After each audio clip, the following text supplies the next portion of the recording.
I received explicit verbal consent from the interviewee to conduct this interview for the purpose of this assessment. Oh, all right. So, did you always want to be a senior lecturer?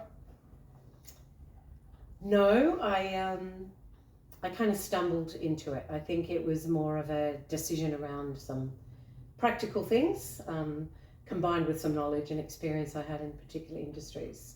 Oh yeah, so and life experience and my life situation at the time. So it wasn't something you thought about when you were a kid or a teenager, more so something like a little later in life? Funnily enough, the role I hadn't thought of when I was younger, but if I look back, I'd always loved the idea of learning and sharing knowledge, both me sharing and other people sharing it with me. And I absolutely loved stories. So I feel like stories give an insight into so many things. So there were aspects that in hindsight I can see why I was kind of drawn to it. And that kind of sharing of stories is a very important thing to me in how people see the world, perceive the world, understand the world, and maybe even when they're looking at how to change the world. So when I look back, I can see that there were things that definitely aligned with what I ended up doing. Yeah. Oh wow.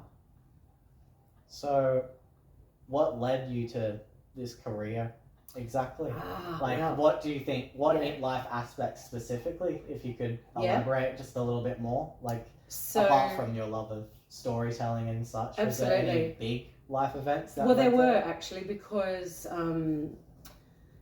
I'd had 2 kids and I wanted to spend some time with them. Previously I'd been a producer, like in film and TV, and it's very, very long hours and you're often away. So once I had children, that kind of impacted whether I would continue in that role or not. But I wanted to return back to doing something that was related to the creative industries, because that's where I ended up being a senior lecturer in. So it seemed like it was a natural fit that I could get a job that I could share some of my knowledge and expertise and skills, and I could accommodate being there for the children, because I just didn't want to work full time at that stage and leave them. So that was really me going, what can I do with my background and my skills? Yeah.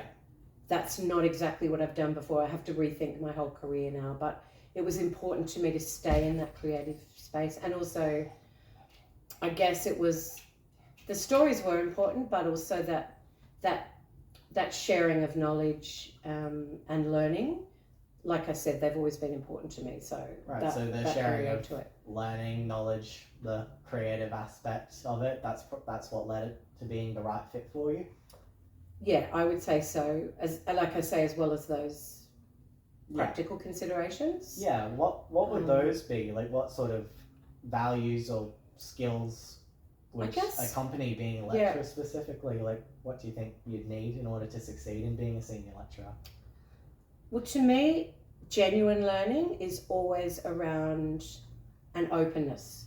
So I very highly value being open to new people, new experiences, new knowledge, new ways of seeing the world. So I've always been the kind of person that has gone, information is great, but at the end of the day, you might forget, a piece of highly technical information that you've learnt. But if you learn how to be open, if you learn about how to think and ways of thinking, and that there's so many ways to solve a problem and look at it, and so many possibilities of doing something. Lot of open-mindedness, I guess. Open-mindedness, yeah, and that's always been a really big thing. By the sounds of it, it sounds like there's a lot of having to be a bit flexible as well in order to have that open-mindedness. Oh, you've got to be flexible, because it's great for you to say, oh, I'm open to all sorts of new things, but that also includes flexibility in how you approach the way that you teach people, or the way that you impart information, or the way that you learn it or present it, and also dealing with different people at different points of their lives. you have to be flexible because you have to accept that they've got a life outside of what they're doing, and that's always been a big value of mine too, is valuing people's personal lives. I think, you know, and understanding they have a life outside of the realm of work or study or so it sounds like one of the big things is to be empathetic and have that capability of, you know, being a bit considerate of others as well. It's a big one. Absolutely. I think empathy is, you know, and I used to teach this too when I was teaching. Part of what I taught, one of the things I taught was around story and script writing. And I would always talk to the students about there's a big difference between sympathy and empathy. Right. You know, and a lot of people will say, oh, I feel so sorry for that person. Or I sympathize. But that's so different than empathy. Yeah, you've got to be able to go, if I was in your shoes, how would I be feeling? Trying to find that connection, which I think is what why I love stories, because you can often go, this is how you find that connection. Yeah, and I can see like you have a lot of passion surrounding it. I suppose that's a big aspect. Sorry about my dog. He's passionate too. Yeah. He's passionate about barking at the neighbours. That's all right. Oh, I think you've got to be, yes, I put passion really high up. I put it really high up because I think... So passion, adaptability, open-mindedness, those are like the most important aspects, you would say, of being successful, being a senior lecturer? Well, would you say they're the personal qualities, but I would also say, obviously, you've got to have some skills and knowledge. Yeah, well, yeah. It's not enough to just have that. Field, But look, you know, if I'm being honest with you, the other big thing for me has always been the ability to take your work seriously, but not yourself. I think that's a good thing. I don't know everything. I don't have the monopoly on the truth. So be yourself. That's important to me, you know, to accept that you don't know everything and you can't know everything. Yeah. So to be sort of authentic, you've got to have that authenticity. Yeah. And I remember actually pushing back for a while after authentic became this buzzword, and I felt like people were using it without actually really thinking about. You know, they'd put it into everything, every picture of it. Yeah. It's authentic storytelling. I'm so authentic about this, but when you really try to unpack that, I wasn't always convinced that that's what they meant, you know. But look, I think passion helps drive, or it kind of sits comfortably with authenticity. I actually think that if you're passionate about something, you do tend to be more authentic about it, or look for a more authentic way to... You know, because there's not a pretense. You take away that veneer and it's a genuine thing. But I think passion is definitely high up on my list of those values. Once again, it sounds like adaptability is kind of feeding into being authentic in order to be successful. Sounds like you... I think you have to adapt to your environment as well. That's the thing. You go into different environments, and I think you always try to be yourself, but you also have to look at... What is this environment? What is people's level of knowledge? What do they know? What do they potentially need to know? Yeah, I need to adapt to that. Right. Do you know, I can't just go in and go, hey, I know this, so I'm sharing it with you, and there's the beginning and end of the story.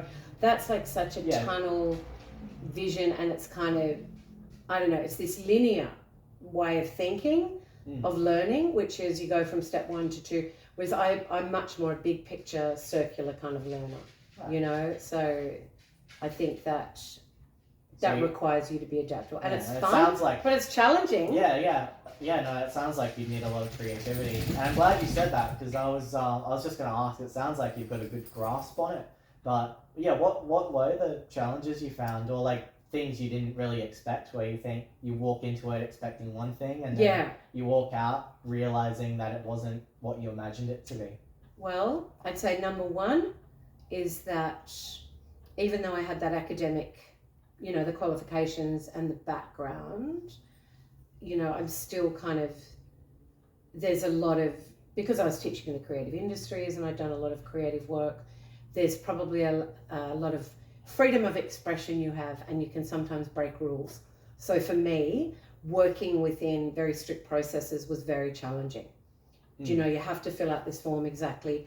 You have to use this kind of language, like that formal academic language, which sometimes is a little archaic. Let's be honest, it's a little bit last century. Yeah, no, I could imagine. I always argue that, you know, using academic language makes it harder for kids to understand sometimes. So. And well, also it seems to disengage people because there's always been this separation of descriptive creative language and academic language. Whereas I've always thought, why can't you take the academic content and mix it with some of this language to make it more engaging? So for me, that was a big thing, right? Not in when I taught. When I taught, I was fine. I felt like I could always be myself with the students and I could write assessments like that.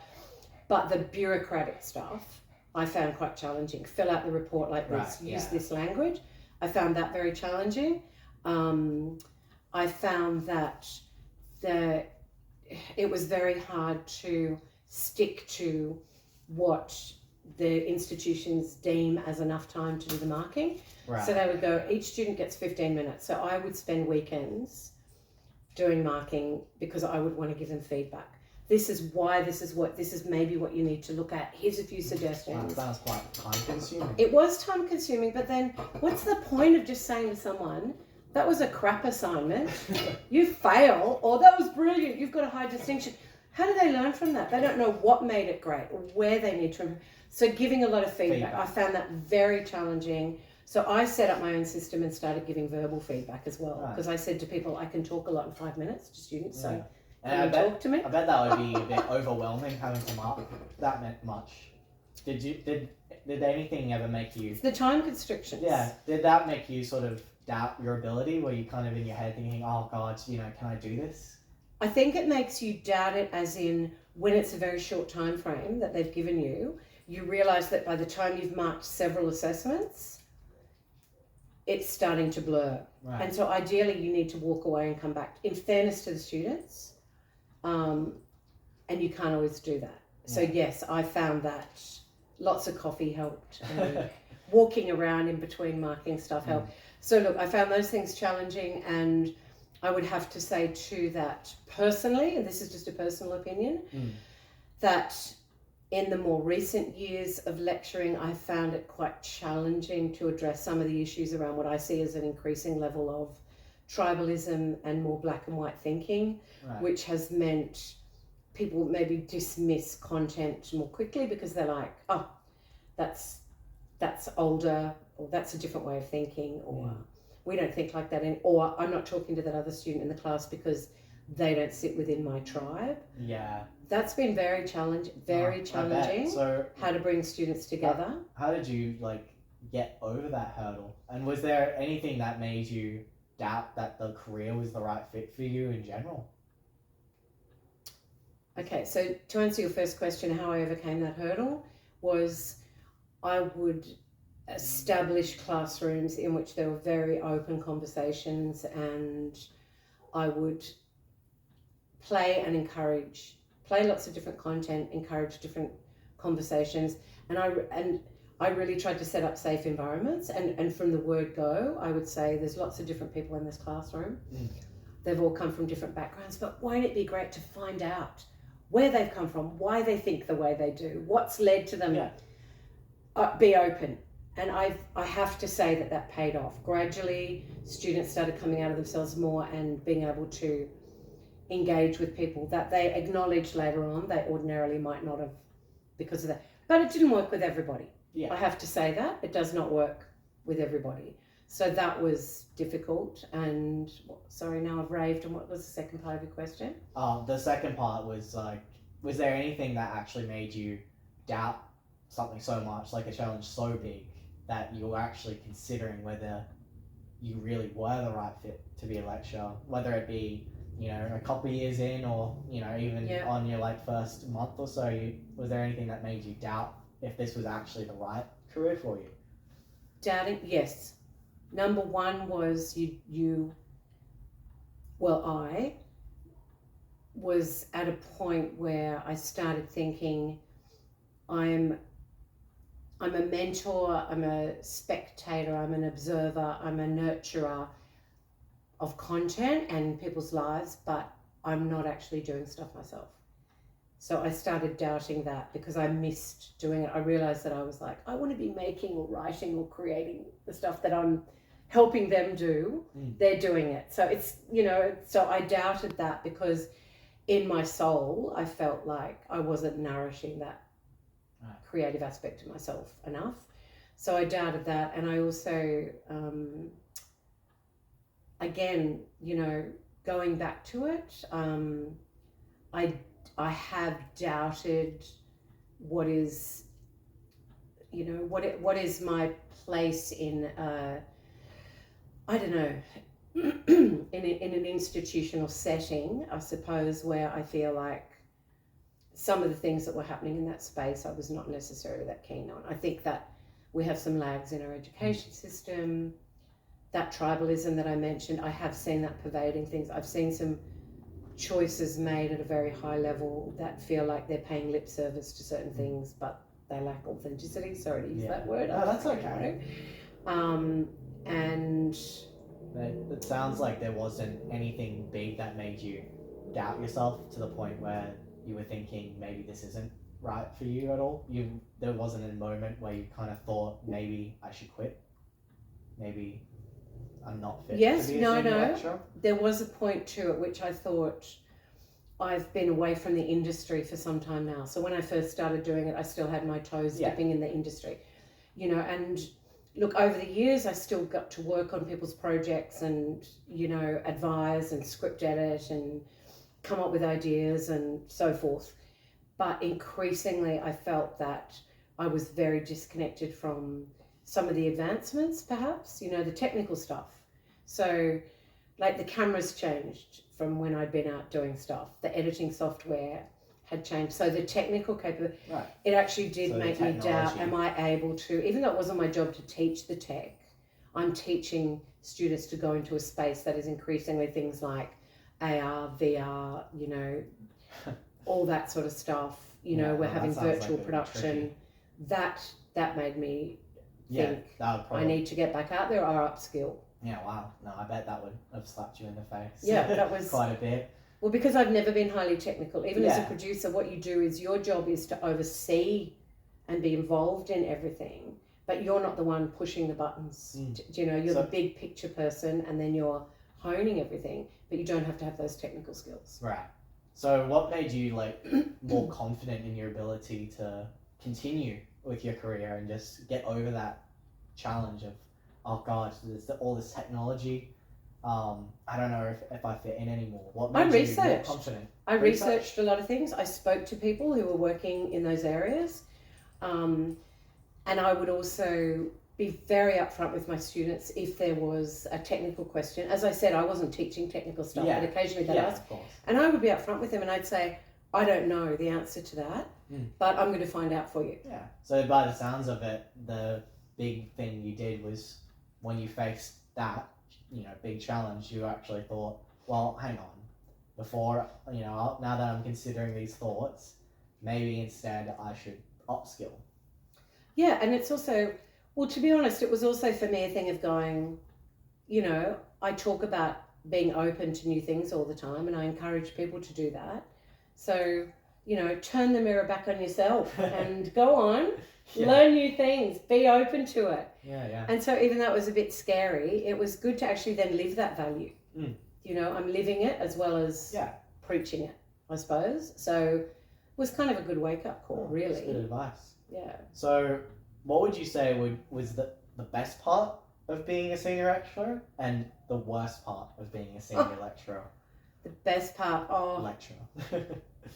I loved the fact that over, I think it was almost 15 years, I've got to be on these journeys with people who are 18 to 21 every year. So I'm moving through these generations. So you think about it, at the end of that 15 years, those people that I first taught, they're in their 30s now. And to see those differences in how, because I really used to talk to the students a lot, how do you think, understand what it's like for them in this world at this time? Because I can't know what it's like to be an 18-year-old living in the world at this time.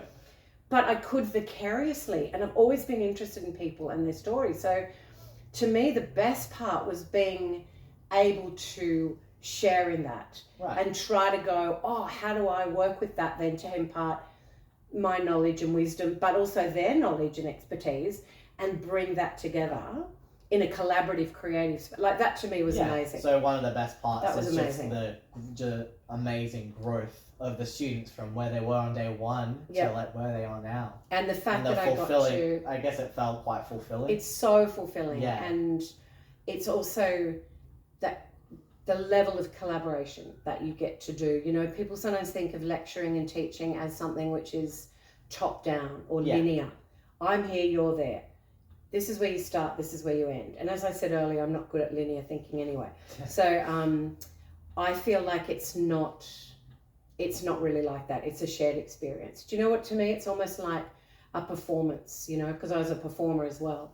And when you do something, especially live theatre performance, you're putting something out to the audience that feeds something back. And it's, you know, it's a cyclical thing, I guess. Right. So it's that collaborative, creative part of it is, and the fact that I got to learn and share as well as So you would say them learning and sharing. Yeah, so by the sounds of it, one of the big values you have is like actually learning yourself too. Absolutely. I'm never, if my learning curve starts going too straight, I get unhappy. I can't last in something if I'm not continually learning. And learning is never to me about just what I can read in a book or what someone says to me. It's about talking to people and hearing about their lives. And I'm very interested in society. I'm very interested in what's happening in society. I've always had that interest in, to be honest, psychology. Like a big part of what I taught was psychology, believe it or not. Oh, wow. Well, because character is driven by psychology. How did psychology feed into it? Because one of the subjects I taught, so I taught a lot of different subjects as a senior lecturer, but one of them was story and script. And within that is character. And character is always about psychology. How do people think? What motivates those characters? Why are they acting? What are the choices that they've acted upon? What do those choices lead to? You know, what are their obstacles and challenges? So psychology is a big part of it. And it's also a big part of how does your audience think? Like I also taught audience analytics. So you have to think about how does that audience think? Why do they think that? What do they want? What do they want to learn or need to learn, or what stories do they want to hear? So that actually tapped into one of the things I loved about my course, because I had many students year after year. By the time they hit year 3, they would come back to me and say 2 things when they were graduating. One, when you said you wanted us to come out more open to people, processes, ideas, the world, you know, we thought this is going to be easy, but thank you for pushing us. And the second one was when you said in the screen business subjects, it's about psychology is a big part. We didn't know what you meant, but now we do. Everything is about why and how people think. Psychology impacts everything. Right. So everything. Rather than... So I loved that I could dabble my toes without having to be a psychologist, do a little bit of study. So it sounds like being a senior lecturer wasn't teaching people what to think, rather how to think. Oh, hallelujah, brother. That's exactly what I used to say. What you think is, to be honest, you can forget it when you come out. If I teach you how to do a budget, or if I teach you, you know, this particular film theory, or we go back over this, you'll probably forget it in 5 years. But the most valuable thing you can go away with is to go, oh, there's a million ways of how to approach. That's, to me, what lecturing and education is about. And yes, I guess that's what the job gave to me. And so I'm with you 100%. Yeah. It's how you think, not what you think. That's important. Well, now I'm going to have to bring things down, unfortunately, and ask about the worst part of it. The worst part. That sounds like there was a lot of rubbish. The worst part of it was, well, okay. Again, with my honest hat on, I came from a very collaborative industry, and that was great. But yeah, I don't know if I've ever been great with managers and bureaucracy. So the worst part to me was, when I had to kind of do what I was told. So sort of like... I kind of ran my own race a bit, and I got away with it because I got good student feedback. But So it kind of sounds like you didn't do well with when people sort of like clipped your wings, so to speak. You know, kind of tried to put you in a box. No, I hated that. I hated that. By the sounds of it, you have like a very open-minded approach, very out-of-the-box thinking, Absolutely. flexible. I hated that. When people put you in a box, and give you. Yeah, oh, you're certain so criteria. right. Yeah. Because I'm always about how can you push things? How far can you go out before you come back in? I acknowledge you've got to come back in. Yeah, of course. But I always think let people go way out before you start bringing them back, you know? So rules, policies, that kind of formality, which, as I mentioned before, I can write like that. I've done lots of different writing in my life for different things, government, you know, blogs, reports, all sorts of different things, information memorandums. So I can write all that sort of stuff. But do I necessarily like it? It always feels a little bit forced. And so, yes, I think that some of those more prescriptive rules, that bureaucratic part of it. That was your least. And I'll tell you something else I really didn't like. I understand there has to be rigor in academia. I understand it completely. But there is sometimes such a lag and such a long process between you going, I think here is a new subject that we need to look at. And by the time you take that through every single iteration and get, you know, ASQA or TESQA approval, I'm telling you, by the time you've done it, guess what? The world's moved on, and that content is not necessarily something that has the greatest currency. Right. I think that you've sometimes got to move quicker, and I think sometimes I believe in going. So the process. It's okay to cut a few corners if you're getting the outcomes that you want and you're tapping into what the world needs. But in an academic space, that doesn't go down well. So that's what I didn't like about it. Right. And last but not least, based upon being a senior lecturer, what advice would you give to someone that is considering this career or just careers in general? Oh, okay. Considering that career specifically, I would say it's ideal if you have a mix of industry and academic skills, abilities, and expertise. Like I've seen people come in that have amazing academic qualifications, but can I say it? They kind of suck at teaching. They don't know how to engage, do you know what I mean, the students. At the other end, I've seen people that have amazing industry experience, but then they come in and they will get bogged down by the processes. They won't want to adapt. So I would say definitely think about if you're happy to go, I can do a combination of both those things. I would say also accept that if you want to move up in that world, you're going to have to be prepared to do further study, research papers, etc., etc. And it will gradually remove you from your connection to industry. So you have to really think about, do I want to teach or do I want to do? Yeah. To find that combination can sometimes be hard. That would be my advice about that, definitely. And it definitely sounds like having psychological flexibility is a big part of that. Absolutely. As well. Like everything you said, most of your values being open-mindedness feels like it ties quite closely with that. Yeah, absolutely. I think that's important. And career advice in general. Yeah. Oh my goodness. Do you know what? I think it's so hard to give career advice now because, you know, I've worked in places where they ask students to come up with 5 and 10 year plans. Yeah. And to me, that's something, see, this is why that's coming from up top, from the management level. And I'm thinking to myself, do you even look at the world these kids are going into? How are they going to think of 5 or 10 years? You know, when they're looking at things like, oh, look at what's happening with the climate, with wars, with living costs, with all that sort of uncertainty, with, you know, perhaps increasingly AI will take some of the entry-level jobs that will help them to support.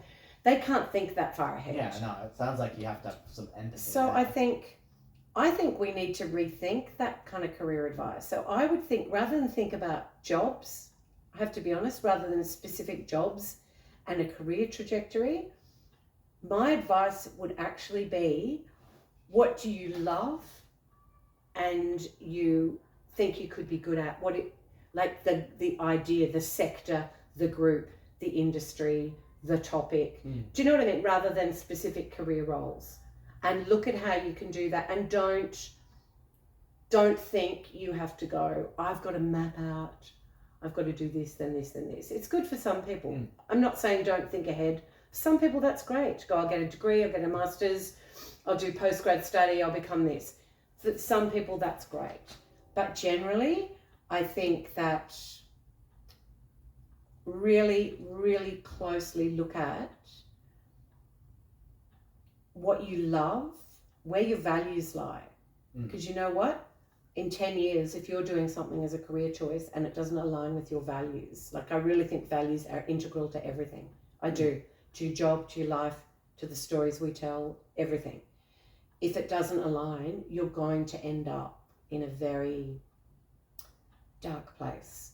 So, but you know, I don't want to mouth these empty platitudes of like, just be brave. Because also, I know people are going, yeah, that's fine for you to say, but I've got to pay the rent, do this, do this, do this, right? So, I don't know. If I was young and doing career advice, I reckon I would totally spend half my life working at doing the thing I love and the other half doing any job just that gave me enough money to survive, so that I was being true to my values and working towards something that I had passion for. Because one day that passion, I've seen it in people as they get older, that passion's gone. And I see it in so many young people and I just go, nurture it. Yeah.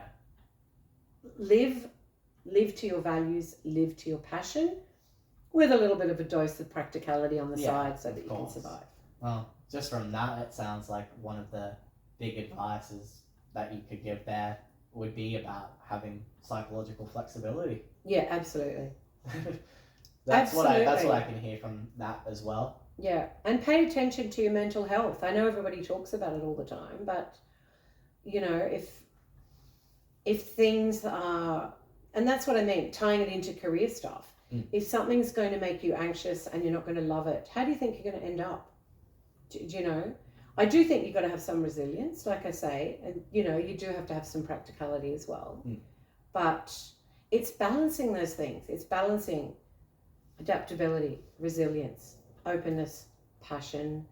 And you know what? Take time. You don't have to have the answers today for everything. I hate it when people go, oh, they've got to plan out what they want to do. You know, this whole idea of, oh, you're 18, pick a course, pick what you want to do in life. They haven't traveled, they haven't done anything yet. Let them work through that, discover what lights their fire. Because very often for kids at school doesn't light their fire and they don't know when they come out. So take some time off. And if I was it's funny after saying I hate rules, but you know, if I could bring in a rule, I would say no one should go and do further study for a year out of school. Oh, wow. I would say all higher ed start after that. Go out for that first year, spread your wings, fly, find yourself, find that thing that you love. Powerful advice. All right, thanks. Thank you. It's nice talking to you.